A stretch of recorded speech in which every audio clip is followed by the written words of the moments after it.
Well, we feel your vibration, and we hear your words, and we see what's in your vibrational escrow. And so the reason that we are teasing a bit with our "we don't really believe a word you're saying" sound is because we see what is in your vibrational escrow, and we know that you could not clearly define it because you've been contributing to it for such a long time. Do you know what your vibrational escrow is?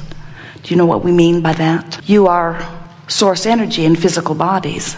Are you coming to remember that? And as you come forth into this physical body, the variety that surrounds you inspires constant new awareness of what you would prefer. And each of those preferences, whether you ever say a word about it out loud or not, each of those preferences moves forth out of you like a rocket of desire into what we are calling a vibrational escrow. That rocket of desire emanates from you all day, every day. When you know what you don't want, a rocket of desire about what you do want flows forth from you. And when that happens, the broader, non-physical part of you rides that rocket and becomes the vibrational equivalent of it. So there is a vibrational version of you that is preceding you. Even now you are in this physical body, just like that vibrational version of you preceded you before you came into this physical body. So this vibrational escrow is not something that is just floating out there. It is something that has already become. In fact, the larger part of you has become it because of the physical part of you and what you're living. So there is this duality within you, you might say, these two vibrational points of reference that are always playing off one another. The question that we are wanting to ask you to ask yourself all day, every day is the physical, human, mortal part of me, this leading edge me that I know as me, the one that my mother named and the one that I have seen as me in the mirror, this physical part of me, is this physical part of me with all that I'm thinking and doing, is this physical part of me a vibrational match to the larger part of me? Because if it is a vibrational match to the larger part of you, then that means you are in this moment a vibrational match not only to the larger part of you, but to the vibrational escrow that is there where the larger part of you is. Are you getting a sense of it? In other words, when your life causes you to know that you don't want this, and therefore that you do want this, the larger part of you knows that no one would know better for you than you. And so when you give birth to that rocket of desire and the next and the next and the next and the next and the next, you're constantly amending your desires. The non-physical part of you becomes it and holds itself as the vibrational equivalent of it. Now, we can feel that you have a sense that you were certainly something before you came into this body. And in the same way that the electricity runs through the walls of your building and you plug your toaster in, you don't ask the electricity to come and be the toaster. You know that the electricity will be the electricity and that it will, in a sense, power the toaster. And we want you to know that in your human form, you are the toaster. But that you have another part of you, the non-physical part of you, that is the energy, the source energy, the God force, the evolving eternal part of you. So it is our desire that you come to recognize these vibrational aspects of you and that you begin to pay attention to the emotions that you feel all day, every day, because they are your indicator of this vibrational mix between who you are letting yourself be by virtue of the thoughts you're thinking here and now, and who you have become by virtue of all that you have lived, including that which you have just set forth through the contrasts that you are living.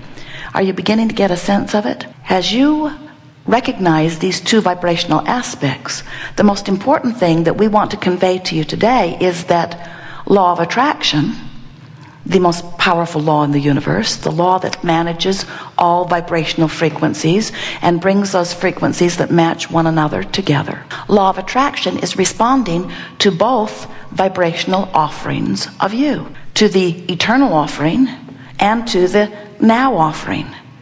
Now, just from what you know of how long you've been in this body And what you certainly must logically speculate about the eternal part of you, which part of you do you think law of attraction has been responding to the longest? The eternal part of you, or this human part of you? Interesting translation from Esther. But we were wanting to demonstrate the difference between who you really are and who you are. And when you understand that you have the ability, by virtue of the choice of your thoughts, to bring this physical part of you into vibrational alignment with who you really are, when law of attraction is responding to this singular vibration, you are powerful beyond your wildest current dreams.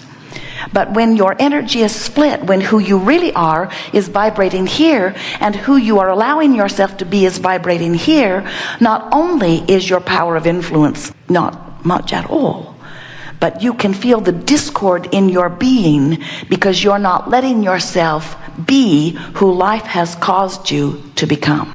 So that's what this art of allowing is all about. The art of allowing me in my physical body to become a vibrational match to who I really am, which is the same thing as saying the art of allowing me to return to who I am, the art of allowing me to close the vibrational gap between who I am being in my body and who I am being in my eternal form, the art of allowing me to become a vibrational match to all of the wonderful things that life has caused me to put into my vibrational escrow. In other words, it is such a wonderful thing when you get a conscious bead on the way you feel, because your emotions are helping you in every moment to quantify the journey between who you are allowing yourself to be and who you really are. And we want you to get the feeling that when law of attraction is responding to this powerful vibrational being that you have become, as law of attraction responds to that vibrational emission, the sensation that you have in your physical body is one of being called toward it. That's what your feeling of passion is. That's what a feeling of enthusiasm is. That's what that feeling of excitement or expectation is. That's the feeling of you being in the vibrational vicinity of that vibrational calling point and being close enough to it that you're getting a feeling of it as it is calling you to it. When you feel that joyous, positive emotion, that means that you are within the vibrational vicinity of this powerful attraction. And the sensation to you is that it's like a powerful river that is moving downstream.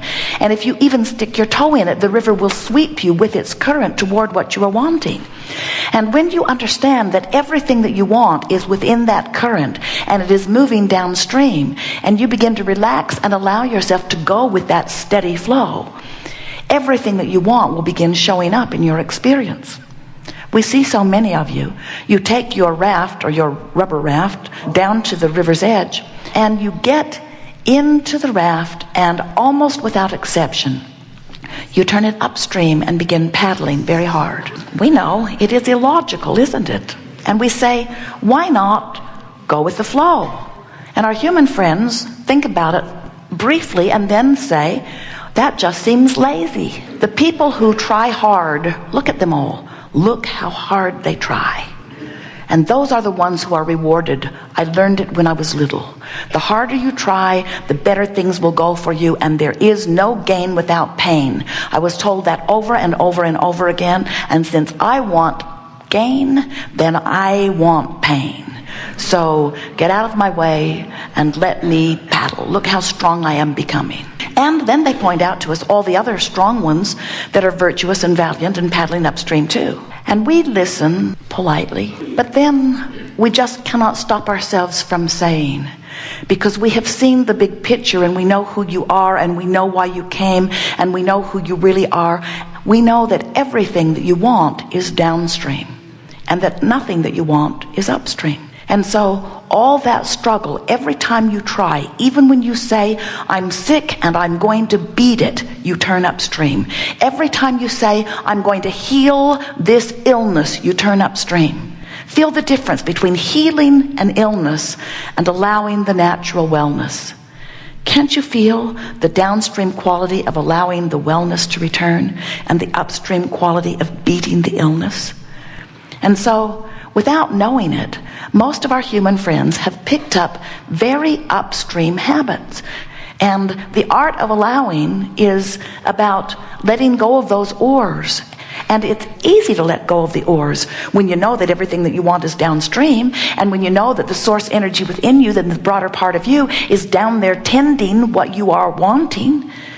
But when you believe that you have to work hard, when you believe that struggle is inherent in achieving, then while we will admit that you can move some physical things around, we have to say to you that creation through action is mediocre at best in terms of the results it brings to you. And that creation through alignment of energy is where all of the masters and all of those that you revere have found their place. You cannot be a magnificent creator without alignment with the energy of your origin, without alignment with the energy of your source, without alignment to the energy of the power that creates worlds. And when you hold yourself apart from it, you know it, you feel rotten, and when you find yourself aligning to it, you feel wonderful. Isn't it nice that you were born with a guidance system that lets you easily know from wherever you stand if the thought you're thinking, if the words you are speaking, you can tell by the way you feel if it's upstream in nature or downstream in nature. The way you are feeling right now won't tell you the best thought you've ever thought or the best thought that's ever been thought. It will only tell you the directional choice of your thoughts. It will let you know if you're going toward what you want or away from what you want, toward who you really are or away from who you really are. You're sort of like a two-headed monster, and we just want both heads to go in the same direction. And we don't mean that disrespectfully, because we're the other head. We want you to come into alignment with all that you've become. And so these are the most powerful words that we want you to remember. I, in my human form, I, in my physical body, I want to allow myself to be that which life has caused me to become. And if you don't keep up with you, you don't feel good. And every negative emotion you feel is only about that. Only about that. It's only about you not keeping up with you. You think it's, oh no, this negative emotion is because my lover left me. Oh no, this negative emotion is because I don't have enough money, or because I'm afraid of what's happening globally in the world. And we say, every single time you feel negative emotion, it's because you're not keeping up with you. Meaning, you're not looking at this situation through the eyes of source, through the eyes of knowing, through the eyes of expansion, through the eyes of power. You're looking at this situation through the eyes of bondage, through the eyes of powerlessness, through the eyes of disempowerment to some degree. When you feel joy or love or appreciation, all of those emotions are about your perception of utter empowerment. And when you feel depression or fear, those feelings are your indication of your perception of powerlessness. Do you know that? Have you ever felt depressed, you know, that empty feeling, and then got really, really mad about it? And didn't you notice that when you got mad, you felt less powerless? And wouldn't you say, we shouldn't put words in your mouth, but we can hardly help it.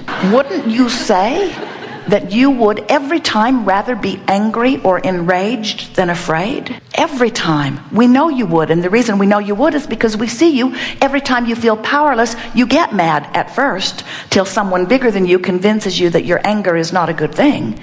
You have this natural inclination to begin moving in the direction of who you really are and where everything is. If you are made to feel as if you do not have power, the first thing you do, and you may remember it if you think back, and you may recognize it as you look at the little ones, you throw a fit. Because you know at every level of your being that you are free and that you are supposed to be able to get what you want. It is an innate tenet of who you are. So when someone tries to convince you that you are not, it's like a pillow pressed to your face. You flail about. But in time, just like you break your horses, we see you break your children, in the sense that finally most of them will give up if the bigger one insists that the direction of anger from the feeling of powerlessness is the wrong direction. But we're here to tell you that every time it's the right direction. Oh, if you were frustrated or overwhelmed, we would never coach you to anger. That's going upstream. We would only coach you to anger if you're feeling powerless, if you're feeling depression. We would coach you into revenge. We wouldn't ask you to hang around there until you've done something terrible.